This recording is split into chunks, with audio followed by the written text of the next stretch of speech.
Good morning my dear students.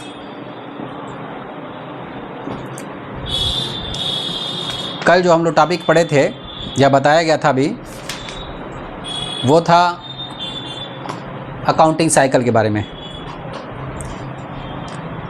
यानी accounting cycle का मतलब बताया गया था कि स्ट्रक्चर ऑफ बुक कीपिंग और स्ट्रक्चर ऑफ अकाउंटिंग, यानी पुस्तकालय के अंतर्गत क्या क्या आता है और लेखांकन के अंतर्गत क्या क्या आता है।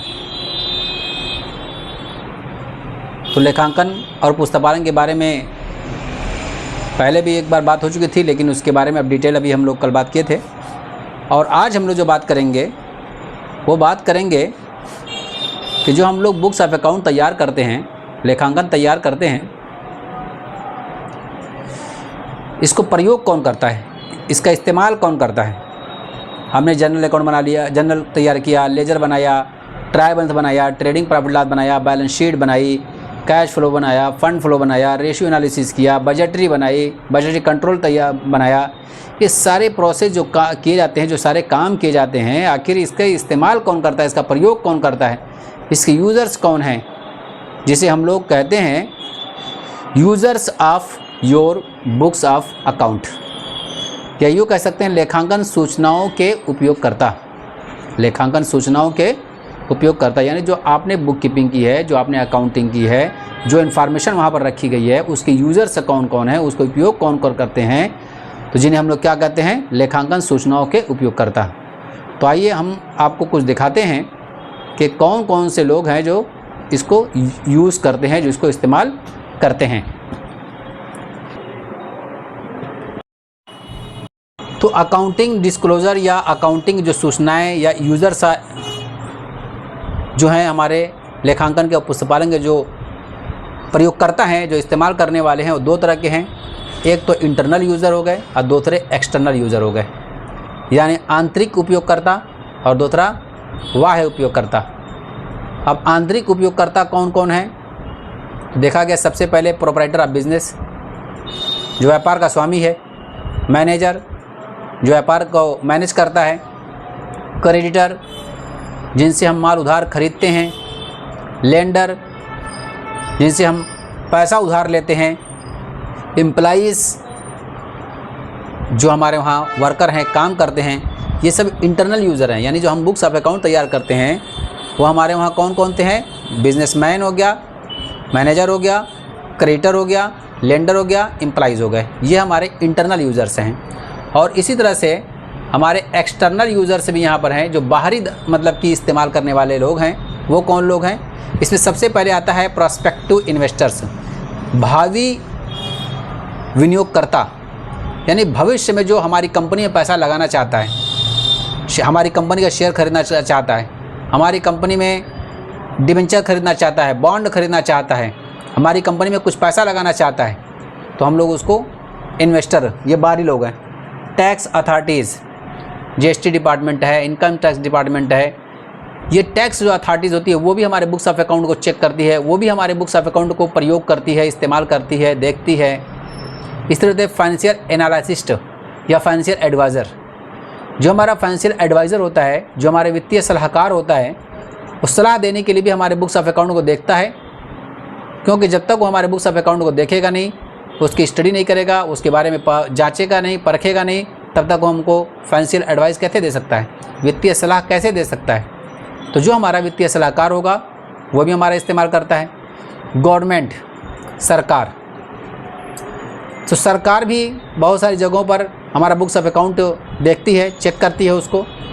रिसर्चर्स, बहुत सारे लोग जो है शोध कर रहे होते हैं, रिसर्च कर रहे होते हैं, उनको भी बहुत सारी चीज़ों की जब बारे में जानना होता है, तो वो भी अपना हमारे बुक्स ऑफ अकाउंट को देखते हैं, उसकी स्टडी करते हैं। लोकल कम्युनिटी, जहाँ पर हमारा कारोबार होता है, वहाँ के लोगों के लिए हमारा मतलब कि कारोबार कैसा चल रहा है, हम कितने लोगों को रोज़गार दे पाए हैं, या हमारी फाइनेंशियल पोजीशन कैसी चल रही है, वो लोग भी जानना चाहते हैं। तो ये है हमारे पास लोकल यूटिलिटी। इस तरह से दो तरह के लोग जो है हमारे बुक्स ऑफ अकाउंट को, हमारे बुक कीपिंग को प्रयोग करते हैं, इस्तेमाल करते हैं। जिसके बारे में हमने अभी बताया कि इंटरनल होते हैं, एक्सटर्नल होते हैं, यानी आंतरिक कुछ लोग हमारे अंदर के होते हैं, कुछ बाहरी लोगों से होते हैं। तो अंदर में भी बता दिया गया, बाहरी लोगों का भी बता दिया गया है। तो ये था हमारा पूरा अब तक का टॉपिक कि अकाउंटिंग किसे कहते हैं, बुक कीपिंग किसे कहते हैं, उसके ऑब्जेक्ट क्या है, उसके एडवांटेज क्या है, उसके फंक्शंस क्या हैं। तो ये सब हमारी सारी चीज़ें बताई गई हैं। और आज जो हमारा टॉपिक था सिर्फ बस इतना ही पर था कि किस तरह से हम लोग अपने बुक्स ऑफ अकाउंट को तैयार करते हैं और तैयार करने के बाद इसको कौन कौन उसको प्रयोग करता है। या जब हमारे पास प्रॉफिट लॉस बन जाता है, जब तैयार हो जाता है, तो ये लोग हैं, यानी कि बिजनेसमैन है, मैनेजर है, क्रेडिटर है, लेंडर है, एम्प्लॉई है, इन्वेस्टर है, सरकार है, टैक्स अथॉरिटीज़ है, लोकल कम्युनिटी है, गवर्नमेंट है, फाइनेंशियल एडवाइज़र है, ये सब के सब जो है हमारे बुक्स ऑफ अकाउंट को देखते हैं, पढ़ते हैं, स्टडी करते हैं, समझते हैं, उसके बारे में जानते हैं। ठीक है, तो ये सब सारी चीज़ें थी। अब मैं थोड़ा सा और कुछ बातें कर दूं कि बहुत सारे लड़कों ने कहा है कि सर अगर हम लोग बिना वीडियो देखे जो है काम करते हैं या बिना वीडियो देखे हम लोग इसका आंसर दे देते हैं, तो आपको कैसे पता चलेगा कि हम लोगों ने बिना वीडियो देखे हुए आंसर दिया हुआ है? तो सही बात है, हमने तो कहा है कि भाई सबसे पहले आप वीडियो देखें, वीडियो देख करके उसका आंसर करें। लेकिन अब आप अगर बिना वीडियो देखे हुए आप हमारा आंसर देते हैं तो चांसेस हैं कि कुछ गलतियां हो जाएं, क्योंकि हमने जो लेक्चर दिया हुआ है, हमने जो बातें बताई हुई हैं आपको, या जो पॉइंट आउट किया हुआ है, जो पॉइंट आपको बताया है, उसी से हम क्वेश्चन बनाते हैं। तो हो सकता है कि आप उसको AI से या किसी भी तरह से आप पूछ करके लिख रहे हैं, तो हो सकता है कि जो हमने बातें बताई हैं वो अपनी तरफ से तो बताई नहीं है, किताबी से बताया है, रिसर्च करके वो भी कुछ दे सकता है, लेकिन चांस है कि आपको कुछ गलतियां हो सकती हैं। तो आपका 8 मिनट, 10 मिनट, 12 मिनट की वीडियो रहती है। आप अगर 8-10 मिनट दे देंगे तो आपको बहुत सारी चीज़ों का कॉन्सेप्ट भी क्लियर हो जाएगा और आपको आंसर देने में भी कोई दिक्कत नहीं होगी। रहा सवाल अगर आप बिना वीडियो देखे हुए अगर आप उसका उत्तर दे देते हैं, उसका आंसर दे देते हैं, तो उसको हम लोग को पता भी नहीं चलेगा। लेकिन ये आपकी ईमानदारी के ऊपर है, क्योंकि हम लोगों ने इसमें जो रूल बताया रखा है, जो शर्तें बता रखी है, उन शर्तों में आप देखेंगे तो सबसे ऊपर जो शर्त लिखी गई है उसमें यही बताया गया, पहली नंबर की शर्त है कि यह वीडियो सुनकर जवाब दे, यह वीडियो सुनकर जवाब दे। तो पहली शर्त हमारी यही है। लेकिन अगर अब भी आप नहीं देखते हैं तो हमको तो नहीं पता चलेगा।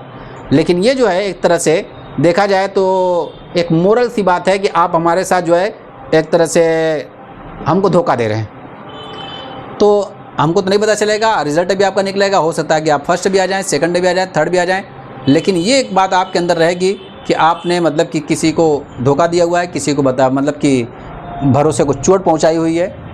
बाकी इसमें कोई दिक्कत की बात नहीं है, आप जैसे चाहें दे सकते हैं। लेकिन हमारी आपसे रिक्वेस्ट है कि 10 मिनट की, 12 मिनट की, 8 मिनट की वीडियो रहती है, तो आप उस वीडियो को देख करके ही उसका जवाब देंगे तो उसमें गलती का चांस भी कम रहेगा। और आप हमने जो शर्तें बता रखी है आप उस शर्तों पर भी खरे उतरेंगे। बाकी वो आपकी ईमानदारी के ऊपर है कि आप किस तरह से इसको करते हैं, क्योंकि अगर आज आप चीट करते हैं तो आप ही के ऊपर मतलब भारत का या समाज सोसाइटी का मुस्तकबिल टिका हुआ है, फ्यूचर आप ही के ऊपर टिका हुआ है। आप इस देश के भविष्य हैं। अगर आज चीट करेंगे, आज मतलब कि शर्तों की अवमानना करेंगे, तो कल आने वाले आप डॉक्टर बन सकते हैं, आप इंजीनियर बनेंगे, आप यहाँ के नेता बनेंगे, आप जो है वकील बनेंगे, आप ही जज बनेंगे। तो जब आप किसी सम्मानित कुर्सी पर बैठेंगे, तो जब यही बचपन से ही आदत पड़ी रहेगी, तो फिर आगे क्या होगा वो तो फ्यूचर ही बताएगा। ठीक है, तो इसलिए मैं आप लोगों से सही मतलब कि पूरा अनुरोध करता हूँ कि आप लोग पूरी पहले वीडियो देखा करें 8 मिनट 10 मिनट की, उसके बाद फिर उसी से क्वेश्चन रहते हैं, आप आराम से जवाब दीजिए, गलती का चांस भी कम रहेगा और शर्तें भी पूरी हो जाएंगी। Thank you.